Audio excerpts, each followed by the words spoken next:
And we're back, ladies and gentlemen. Sorry about the technical difficulties there, as the heat giving us a little fit here this afternoon here in Little Falls, New York, as game time, first pitch, the temperature came in at 80 degrees under overcast skies, a little breeze out there.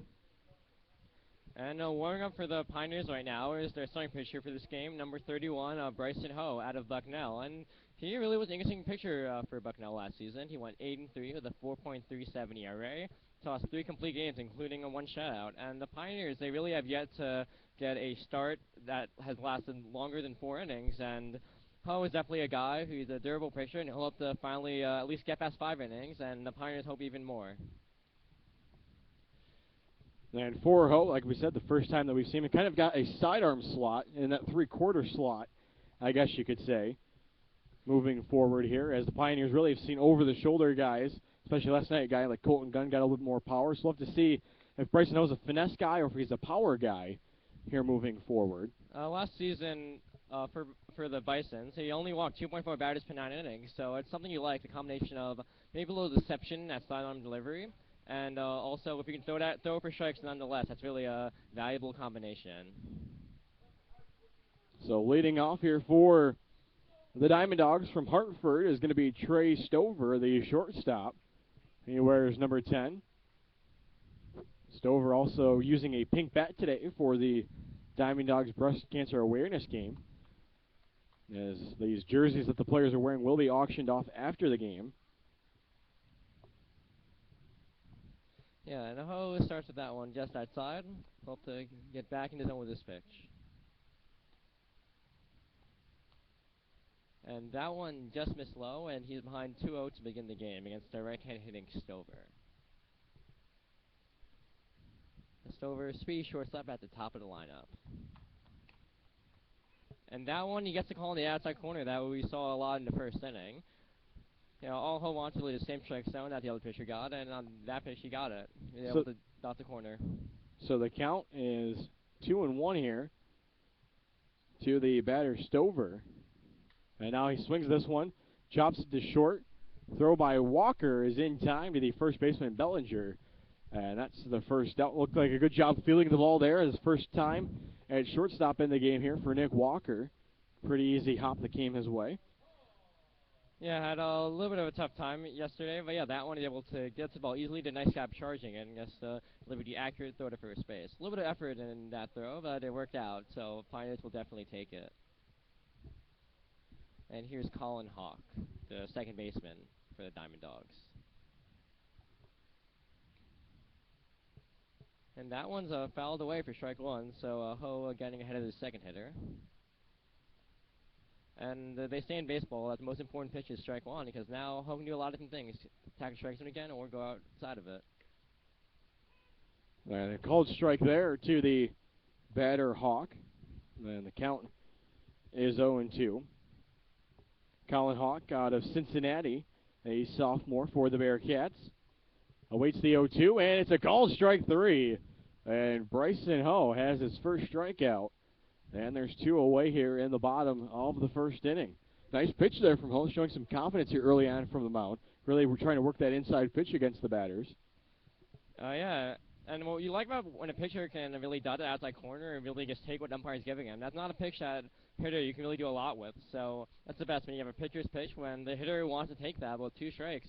And that's strike 3. Here's the pitch. And down down away, so Zach Collette, the third baseman for the Diamond Dogs, is now ahead 1-0. And now Ho gets set to deliver the 1-0. Swung on and chopper to first. Bellinger with a scoop, and he's just going to take it over himself. Wanted to flip it to Ho. Ho was a little slow getting off the mound, but no problem for Elmira as Ho works a 1-2-3 bottom half of the first inning. So 1 inning complete here from Veteran Memorial Park. And Elmira has got a 2-0 lead against the Mohawk Valley Diamond Dogs. We'll take a break. You're listening to Elmira Pioneers Baseball on the Pioneers Broadcasting Network.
And welcome back, ladies and gentlemen, here to Veterans Memorial Park as we get set to kick off the top of the second inning. As a first pitch strike delivered from Nick Petrella for the Diamond Dogs. Now his second pitch is swung on and over the glove of the second baseman. A quick throw to first, and out is going to be Joe Gruana. So an athletic play by the Diamond Dogs second baseman, Colin Hawk. Now, it looks like the ball is going to skip past his glove and pop straight up in the air and right down to him. Yeah, definitely a lucky break for Hawk right there. But if you're Garana, nice job of hitting in your first finding that bat. If you hit the ball that hard, you're going to get better results than that. And that pitch is a strike to Pioneers catcher Jordan Taylor. He's starting for the second straight game. Yeah, Pioneers doing a little rotation. Started with Drew Fisher. Now here's Taylor. And that pitch is a strike on the outside corner, and Taylor quickly down 0-2. Petrella coming right back out there after Ho was able to deliver a quick inning, but he looked a little more locked in thus far. Here's the 0-2 pitch. Man, that was going to miss. So the count now 1-2 strikes. Second straight game for Jordan Taylor behind the plate. Got his first start of the season last night. Taylor just joining the team a couple days ago out of Redford. And Pioneers carrying 3 catchers at this point. You have Drew Fisher, who we already saw. You have, of course, you have Jordan Taylor, and then the third one, who we've seen briefly, is Colin McGee out of Cornell. For a while, it looked like Taylor Skirpon, who we've seen on the middle infield, but has also had some catching experience, might be doing some catching, but then Taylor came along, and now things get a little more simple for Pioneers manager Matt Birch. And Skirpon even played left field last night for Elmira.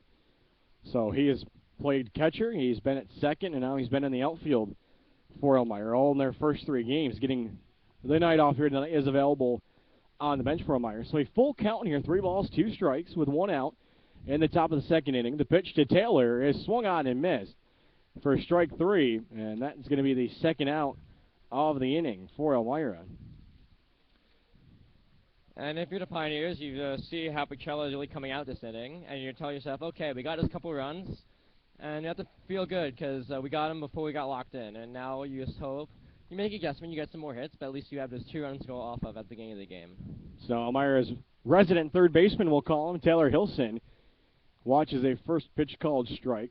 The right-handed hitting Taylor Hilson out of Mansfield University, making his 4th consecutive start at third base for Elmira. Also hitting in the 9-hole. He gets a blooper here to center field. Center fielder ranges under it and makes the catch, and that'll do it for Elmira in the top of the second inning. So it's a 1-2-3 inning for Nick Petrella after he gave up 2 in the first inning. And now it'll be right back out to the mound for Bryson Ho, who looked pretty confident in that first inning. And if you're wondering how he's able to pitch for so long as a member of the Bucknell Bisons, really quick innings like he had last time out. He's able to retire the side without too much effort. And that's the type of thing that maybe later in the year we'll see more 6 or 7 inning starts from him. Right now, Pioneers manager Matt Birch led his pitchers to 4 innings. Just want to see what they have, see which pitchers deserve more time, which pitchers maybe would be better suited in a relief role. But so far, so good for Bryson Ho. And for Elmira, the 2-0 lead, as Elmira tomorrow night will take on the Albany Dutchmen in their second road game in a row before they head back home. And they'll face off again against the Newark Pilots. Try to get some revenge against the Pilots after that 12-3 loss last night. And it will definitely be an interesting matchup because Elmira and Newark will play each other so many times throughout the course of the season. But that's really what happens when you're only 45 minutes between each other. As Elmira and Newark, I believe, will play 12 times this year, so that was meeting number 1. And it was a very good meeting, at least on Newark's side of things. But Elmira, they had the hits there, Robbie. They just really couldn't get the runs in on hits. They finished the game with 8 hits compared to 11 for Newark. Yeah, and it was a really Pilots pitcher Stephen Powell's doing a great job from the stretch, really limiting the Pioneers whenever they got a runner on base. They got a runner on every single inning, but just couldn't cash in quite often enough. But this game, we've already seen them get a couple hits with runners in scoring position, and that's really what you want to see. That game's over, and now you just try to improve moving forward, and they've done that so far this game. So it'll be Gus Craig leading things off for Mohawk Valley. Craig, the designated hitter, as it'll be Strano and Smith to follow him. He chops the first pitch to second base. A scoop by Carrier and the flip to first. And that's going to be the out. Nice job fielding the ball there by Carrier. Really had an aggressive charge on the ball. Yeah, I had to make a little bit of an adjustment because that hop maybe didn't go quite where he thought it was, but he really got stuck with it and made a nice throw to first to get the easy out. So there's one away for Bryson Ho and the Elmira Pioneers here in the bottom of the second inning. So Elmira still holds that 2-0 lead. The pitch from Bryson Ho. There's a called strike to the batter, Eric Strano, the catcher. And for Strano, a junior out of Ryder, calling Robbinsville, New Jersey home. My color guy here on the side from the state of New Jersey, robbing off. Hey, exciting to have a local guy, but also rooting for our Pioneers. Let's see what they can do against them. And the 0-2 pitcher from Ho is going to miss for a ball, so the count 1 ball and 2 strikes. And Ho really down that outside corner. He knows the umpire's been giving him that. The hitter, they really have to make an effort to go the other way. And some of these hitters are still working on doing that, so he just keeps throwing it there, and good results so far. And the offering is going to be fouled off the top of the foot of Strano. That one couldn't have felt all that good. The count holds the ball in 2 strikes, 1 out here in the bottom of the second inning from Veterans Memorial Park in Little Falls, New York. Elmira leading the Mohawk Valley Diamond Dogs 2-0 as they scored twice in the top frame. They've got 4 base hits. And now the 1-2 from Ho is taken for strike 3. And that's going to be the second out of the inning. And the second strikeout for Bryson Ho. He might have taken a little something off of that. The hitter was totally full. Maybe a little bit of a straight change up there. And Ho's really been able to retire the side with mostly fastballs so far, but realized, hey, let me bring in that second pitch, and it worked quite successfully.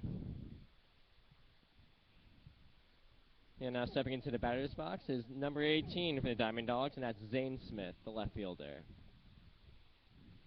Interesting for the Diamond Dogs, so the Pioneers have their outfielders at the top of the lineup. For Diamond Dogs, they're in the last 4 spots. And a strike here, as thinking about taking a swing at the ball there was the left fielder Zane Smith, but he decided to check his swing. So Ho gets ahead in the count, no balls and a strike. Defense playing straight up here behind Bryson Ho. And now a pitch swung over and watch out on the first base side. Luckily the netting up there protecting the fans that are sitting right along the fence. We were talking about it earlier, Robbie, before the game, kind of the weird dimensions of the field. The scoreboard you've got in foul territory down the right field line. You've got a light pole out in left field that you really can't see from the camera angle because it's out of our range, but that's in play. So kind of weird dimensions, and that's going to be a strike 3 to end the inning. So the third strikeout of the game for Bryson Ho, who looks very calm out there on the mound. But as we were talking about, you got a light pole in left field that's in play, kind of like you got the hill in Houston, where you've got to run up the hill to make the catch, and then the scoreboard in foul territory. So you really can't say, hey, I hit the scoreboard, because if you did, it's a foul ball. Oh yeah, definitely is something for the field, especially the visiting Pioneers. They're not used to this. They're looking on the field, and they have to be asking, wait, that one's in fair territory, the scoreboard's foul, what's going on? But it's definitely something. That's something that's really nice about baseball, is how every ballpark is different. So obviously the bases are always be 90 feet away. The pitcher's mound is always going to be 60 feet 6 inches at this level. But the stadiums can always be different. Everyone has its own quirks. And this one, the scoreboard, the lights, and we'll have to see how it affects the game. And this field a little bit bigger than Dunfield, at least down the lines, is left and right field lines at Dunfield 325. Here the lines 378 down to right field and 373 down to left field, and then out to center. They don't have anything posted, but I'm going to say it's an easy, probably 400 out to center field here at Veterans Memorial Park. As Elmira gets set to come to bat here in the top of the third inning, as it will be the leadoff batter, Chris Kaluzdian, up for Elmira. And Nick Vicella, the pitcher for Diamond Dogs, rebounding from a rough first inning with a 1-2-3 second. But it's always good for the Pioneers when, it's the third inning and you're already at the top of your order up again. And let's see what they can do against him the second time through the order. Michelle's going to be trying to make an adjustment. Of course, they're going to be trying to make an adjustment themselves based on the information they have from so far in this game. And let's see who wins the battle. So Chris Kaluzdian steps in. He's 1 for 1 already and has scored a run for Elmira. Yeah, the hot shot down to third baseline. And it looked like he wanted to show bunt there on the first pitch, but it's going to be a ball as that one got past the catcher Strano. So we were to see Kaluzian and Dixon really just threatening with the bunt, and the third baseman now has to have that in his head. Oh no, should I charge? Should I try to play even with the bag? And here he comes in. And now a strike here as Kaluzian watched that one go by. And you think about the hit that Kaluzian had his first time, it's really a ground ball right past third base. If you're playing in, you have less time to react to that. And Collette was playing in on that, and he really wasn't playing on the line at third. He was a couple steps off of the bag. And as Kaluzian fouls this pitch from Petrella back to the netting behind home plate. An interesting layout also, Robbie, behind home plate we were looking at earlier. And a lot of room back there. Now a chopper to short, and that's going to be a base hit. As just going off the end of the glove of the shortstop Stover and into left field. So a 2-for-2 night here to start off for Chris Kaluzian. It looks like he wants to get last night out of his head and try to turn things around here heading into the game against the Diamond Dogs. Yeah, absolutely. And if you're Chris Kaluzian, you know if you hit a ground ball to the left side, especially if you don't hit